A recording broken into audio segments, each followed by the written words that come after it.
વાતો નાનપણથી એમનું જીવન બુદ્ધિ પ્રદાન બુદ્ધિમાં બેસે એટલું જ માનવાનું, પોતાની સમજમાં ના આવે તે વાત એમને કોઈ મનાવી ન શકે.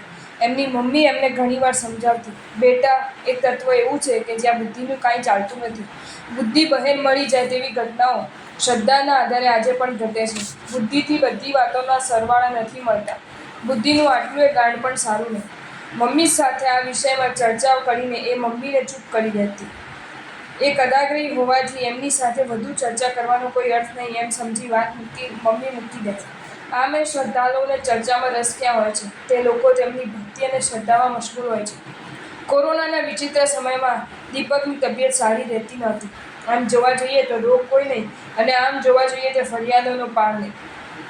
સામેવાળાને આપણે સ્વસ્થ અને મસ્ત દેખાઈએ પણ આપણા શરીરમાં ઊભી રહેવાની તાકાત તો ન હોય તે આપણે જ જાણતા હોઈએ. લાંબા દિવસો સુધી ચાલેલી છુપી બીમારીથી દીપક ખલાસ થઈ ગઈ હતી. એ વખતે એમના કલ્યાણ મિત્રે એમને પરમ પૂજ્ય આચાર્ય ભગવાન શ્રી સિદ્ધેશ્વરજી મહારાજાની વાત જણાવી. એમની વાત એ અહોભાવ પણ હૃદયથી સાંભળતી જ રહી. જેમને જોયા ન હતા, જેમની મૂર્તિના પણ દર્શન કર્યા ન હતા, એમની કોઈ વાત જાણી ન હતી, જીવનમાં પ્રથમ જ વાત એમની વાત સાંભળતા એ અનન્ય રીતે એમની આશિક બની ગઈ. ત્યારબાદ ઉર્જાતીર્થ પંકજ ઉપાશ્રયમાં બિરાજમાન દાદાની સમર્પિત ભાવે ભક્તિ શરૂ કરી. એ બહુમાન ભાવ સાથે એમની સ્તુતિ ગાતી, પછી ભવિત હૃદયે એમને પ્રદક્ષિણા આપતી.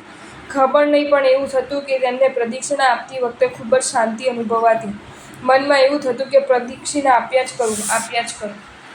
બુદ્ધિ પ્રદાન એમને ભક્તિભાવે પ્રદક્ષિણા કરતી જોઈ એમને ઓળખનારા અને સૌથી વધુ તો એમના મમ્મી આશ્ચર્યચકિત થઈ. લોકોને તો જે આશ્ચર્ય થયું હશે તે લોકો જાણે, પણ દાદાની ભક્તિમાં મગ્ન એમની જાતને જોઈ એમના આશ્ચર્યને તો કોઈ પાર જ નહોતો. એ એમના જાતને પૂછતા કે તું નાસ્તિક છે કે આસ્તિક?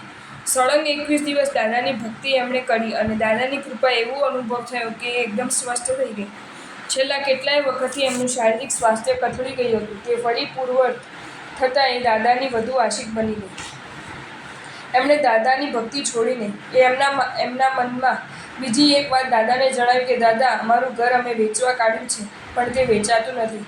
આપણી પાસે આવી માંગણી કરાય કે નહીં તે હું નથી જાણતી, પણ હું આપને જણાવું છું કે આપ અમારું આટલું કાર્ય કરી આપો.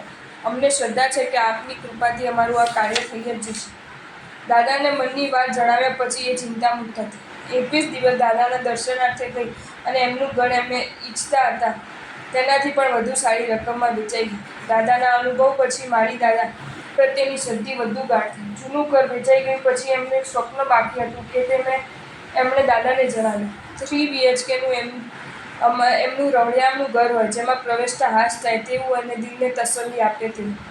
ત્રીજી વાર 21 દિવસની આરાધના અને ભક્તિ શરૂ થઈ. ઘણા વખતથી ઘર માટે ઘણી બધી વાતો ચાલતી હતી પણ ઠેકાણું પડતું નહોતું. દાદાની ભક્તિના 21મા દિવસે ઘર લેવા સંબંધી વાતચીત પૂર્ણ થઈ. એમનું મનગમતું ઘર, મનગમતી જગ્યાએ મનગમતા દાદાની કૃપાથી મળી ગયું. ચમત્કાર તો જુઓ કે 21મા દિવસે જ એમને ફ્લેટના બહારના પૈસા ભર્યા અને ફ્લેટને પોતાના નામે કર્યો. ગઈકાલ સુધી એ પોતે ગળા ફાડીને બોલતી હતી કે આ દુનિયામાં ચમત્કાર જેવું કંઈ હોતું નથી. આજે એ પોતે જણાવે છે કે મારા જીવનના સૌથી મોટા ચમત્કારો દાદાની કૃપાથી મેં અનુભવ્યા છે. દાદા, આપનો મહિમા અપરંપાર છે અને આપનો પ્રભાવ પારાવાર છે. જો તમને આ વિડીયો ગમ્યો હોય તો આ વિડીયોને લાઇક કરો અને શેર કરો અને આવા જ નવા વિડીયો જોવા માટે જૈન ફેક્ટ્સ એન્ડ સ્ટોરીઝની ચેનલને સબસ્ક્રાઈબ કરો. ધન્યવાદ.